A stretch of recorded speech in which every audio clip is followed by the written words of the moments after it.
Well, Cajun Cannon, I feel like you have been saving up for this one, and the black and gold delivered for you today in New England, a big 34-0 victory over the Patriots. New Orleans now sitting at 3-2 after Week 5. Hell yeah, Steve. Man, I'm getting excited when you push the volume button up. But hell yeah, a win is a win. You have to look at the National Football League, how hard it is to win. I know the Patriots are sorry, but it's not our fault. It's still an NFL team. I know they've only won one game. But don't we love to humble people who have excelled at a high level? Bill Belichick. You want to talk about a humble loss. Bill Belichick looks like, boy, if I wasn't trying to get that record, I don't think I'd still be coaching. Did he show any emotion or passion on the sideline? Looked very disinterested. He looked so disinterested, like this is the last place I want to be because his team got their ass whipped. The Saints put a whooping on the Patriots that the Patriots have never seen. You might say, well, Bobby, what are you talking about?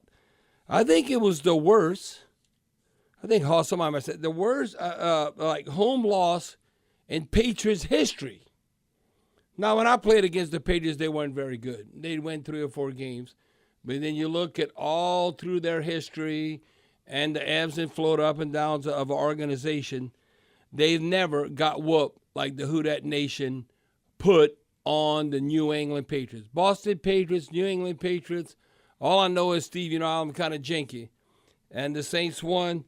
So I'm a proud citizen of the Who Dat Nation. Lucky shirt. This is why you heard at the end, we taking over Massachusetts, all of a sudden doing the Who Dat chant. Well, that's what I'm saying. We got the right nation, the right fan base, Gulf South, Gulf Coast, New Orleans area, everything. We got the right people. Give us something to cheer for. Give us something to cheer for. You will not find a better fan base. You don't think the Patriots fans are a little spoiled? Did they even show up at the game? If you look at their fan base, how quiet was that stadium? Now, I think they booed a little bit, but they should have been booing way louder, considering the product on the field. Just to look at a little bit what actually occurred. Total first downs. Our defense was outstanding. They had 8.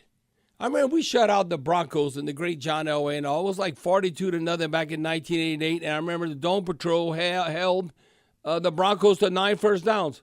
Well, we held this Patriot team to 8 first downs. And considering that the rules are structured for the offense to have success, 8 first downs, the defense could not be any better. And then it even gets better. This is what we did the first 2 games of the season versus the latter 2. Third down defense. They were 1 of 14, 7%.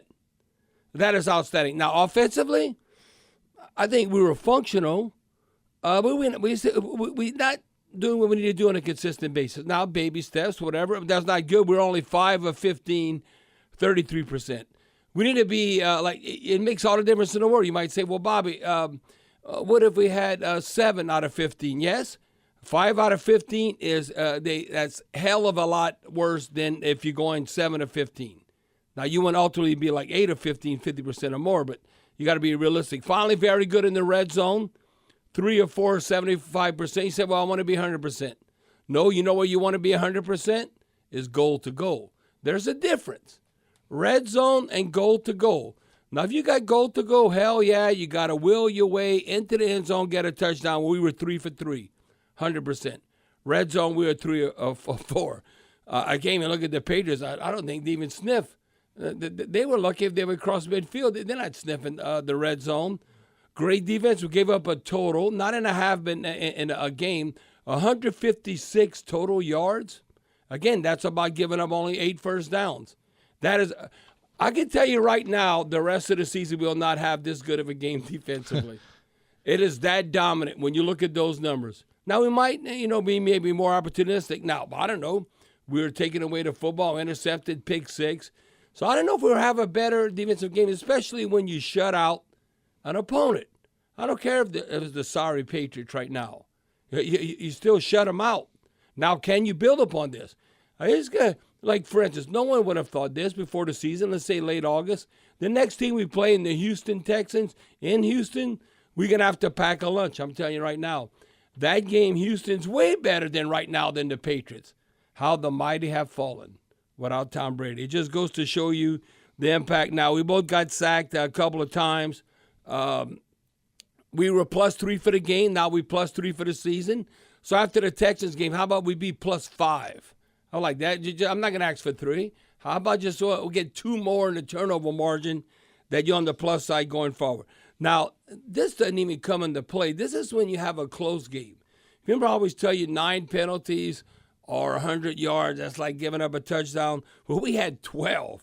12 for 86 yards. So what? Let's say you even give a little lanyard, 10 points. We won because of penalties 34-7 or 34-10. That didn't even matter. And usually when you're in a hard-fought game and when you look back, third down, red zone, then you look at penalties, how it affected the game. We had almost 2-1, we had the ball almost 40 minutes. So it's like basically 40-20, 2-1 and controlling the tone or the atmosphere of the game and setting the tone, I should say, with that time of possession. I thought one thing, I tell you this. We still can't run the ball. Bobby, what are you talking about? No, we cannot run. We cannot run the ball when you average in 3.3 yards a run. They were committed to it, though. Yes, that's what I told you. I said, Steve, but like you said, at least they committed to the run. Oh, we can't run, so I'm only going to run 15 times a game. That ain't good. I'm telling you now, we set the tone. So I would even say, even if the game's close, instead of 41, you have like 31 attempts. Have it somewhere around there. Or when you look at controlling the tempo.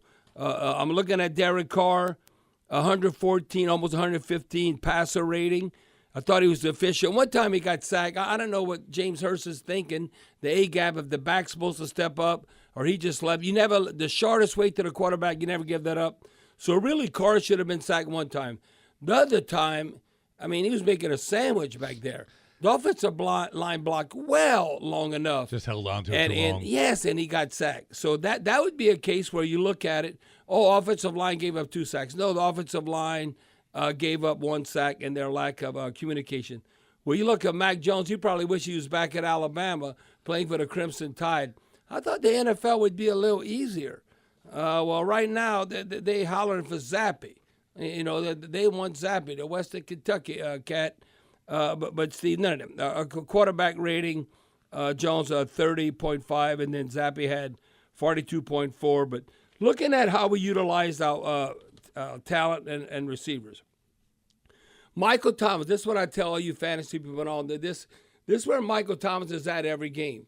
Right, Steve. You look how they fluctuate targets, catches, and yards. But this is a Michael Thomas game. He only had 4 catches, so I might say. He had 4 for 65 yards. Some games you might see 5 for 65 yards. Exactly. So that's the range where he's at.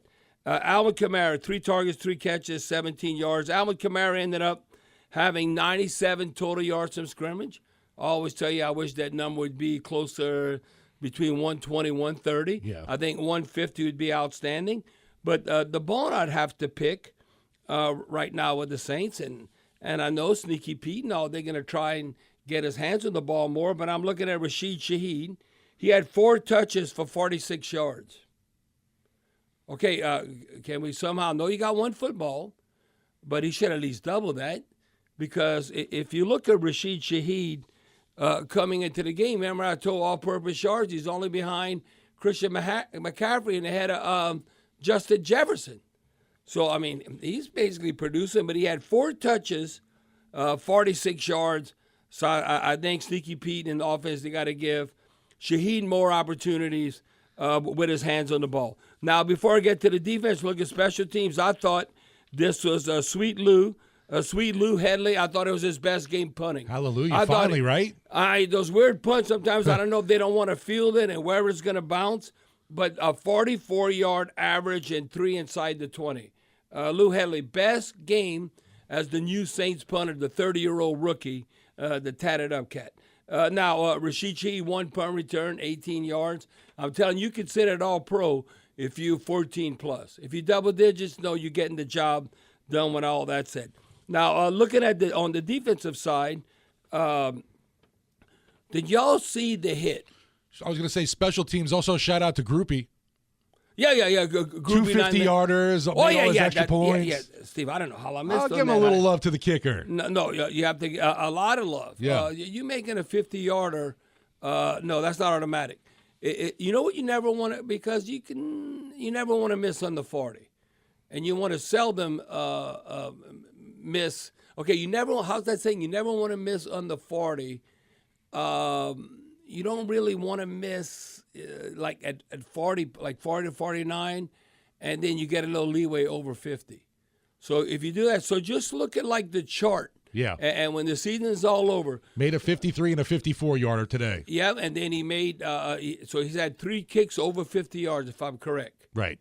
And then he missed the one, the Packers, a 40-something yarder, if I'm correct. So you see, you can miss that one, but the next 2 at 40-something yards he has to make. You know, the leeway. Now, if it's on the 40, 30-something yard field goal, you never. No. That has to be like a longer extra Automatic. point. Longer extra point. You have to be able to come through with that. So, yeah, but Groupie, I thought he came up big time. The kicking game obviously was not a liability. Now, looking at the defense right quick, DeMario Davis, that ain't no old man the way he's hitting. That 4th down hit he had, just look if y'all, I know we're all Saints fans, a lot of us, we tape the game and go look back. Look at the camera, how he was interacting with his fellow teammates. You know why? Even though you might try to change the rules, control violence, and, we worried about player safety and all that. No, DeMario Davis and all that, they so fired up how he just stoned someone and they can't go. Like, man, he got jacked up. And then, and you can't promote that too much. Look how excited all DeMario's teammates were when he came out that big hit. Alontae Taylor, he led the team unassisted tackles with 5. He had 6 total, double D. DeMario Davis, a lot better showing, both him and Cam Jordan, I'd say, in the 2 previous games, where we always have to have them coming up with some stats. He also had a pass defender. But the guy who's showing up, and the unsung hero from Wyoming, the Wyoming Cub, Carl Granderson, 4 total tackles, a sack, 2 quarterback hurries, 3 tackles for loss. That guy he was going against, he was just whooping. But we've seen him do that to the Saints offensive line. So that doesn't surprise me about Carl Granderson and his success. Pete Werner being opportunistic, come up with an interception. A pass defended, Cam and Passanio end up sharing a sack. Howden, his fingers all jacked up, but, boy, look at him in coverage. 2 key passes defended that he ended up having. I thought it was interesting Deuce brought up, like Paulson and Debo, they were kind of going after him on different throws. I ended up with 2 passes defended. I think his hamstring's still bothering him. Because Deuce was talking about his truth. Look how he's coming out his cuts. And you don't have that burst where that he might have, hoping he don't pull it more, and a slight, hamstring pull, and that I think I can go through it. But Paulson and Debo looked like he had kind of lost a step. I don't know if it's coming off that hamstring injury. But Honey Badger being opportunistic, we all remember this as LSU fans. He comes up with that big pick 6, not only interception, but a pick 6. But him with that interception, Tyrann Mathieu, I love history. NFL leaders in interceptions the last decade. So that's modern-day football. Last decade, Honey Badger now has 29. I think if you're an LSU fan, you saw this coming in the NFL level, that Tyrann Mathieu would have that 29. He's behind Harrison Smith with 31 and Marcus Peters with 32. So big props go out to that. And, Steve, I think I'd failed to mention about what had occurred with history. It was by breaking Alvin Kamara. I was going to say, we have not brought that up yet. Yeah, Alvin Kamara, 73 career touchdowns, surpass the great quiet storm, Marcus Colston, in franchise history. So, look, to me, Kamara's running hard. If we block for Alvin Kamara, he will have success in this offense. So, if all of a sudden, let's say Kamara's averaging 2.6 and all that, I'm saying a lot of it, I would say, listen, I know Kamara to forget how to run. If he's healthy, they got a block for him. You give him a chance where he can hit a hole because he hits it hard. So that's why I'm very optimistic with Alvin Kamara in the fold now, going to Houston and play the Texans. But it's going to be a battle. And the last thing, Steve, before we go to the break, We've only played the Patriots 16 times. Look at NFL history. We were 10-5, now we're 10-6. But more importantly, you know what? And the Patriots fans know this. We're road warriors. We've played 10 times in Foxborough, Gillette Stadium, whatever, Sullivan Stadium, all their old stadiums. We're 5-5. So we're 500 in their backyard. Even when the Patriots are rolling, and I can tell you this, one of the greatest games ever in Saints history. This one I knew we were legit. The year we won the Super Bowl. When we beat the Patriots in the Superdome in 2009. What was it? Flag on the sideline. 38-17. Bill Belichick, who you saw today, took out Tom Brady, but I think it was like right under 6 minutes, and they gave up. And we were up 38. We won the game 38-17. That's when Drew Brees was on fire. I mean, his average per completion was ridiculous. That's when I said, I think we might have been like, okay, some fan will help me out here, either or 9-0 or 10 games in a row or something like 11. Maybe we beat that 9 because I've been part of 9 games in a row. I think they beat it. There might have been like 10 or 11 games in a row victories, and that was one, and we smacked the Patriots. So Bill Belichick, he's been humbled by the Who Dat Nation. As great, he might be arguably the greatest NFL coach ever. If you look, he's up there with the win total. He's trying to get to 300. We didn't let that happen. He's trying to compete with Don Shula, George Halas, and look at all that. But it's like, no records being broken for the Pats today, for Bill Belichick today. And it's like you asked Tom Brady who was the hardest team to play against when he was with Tampa Bay. The freaking Saints. The Saints, Tom Brady said, I don't know. They would get after me, and they were doing it with a 4-man rush. So I'm telling you, between Belichick and Tom Brady, they know who the Saints are. They know who the Who Dat Nation is.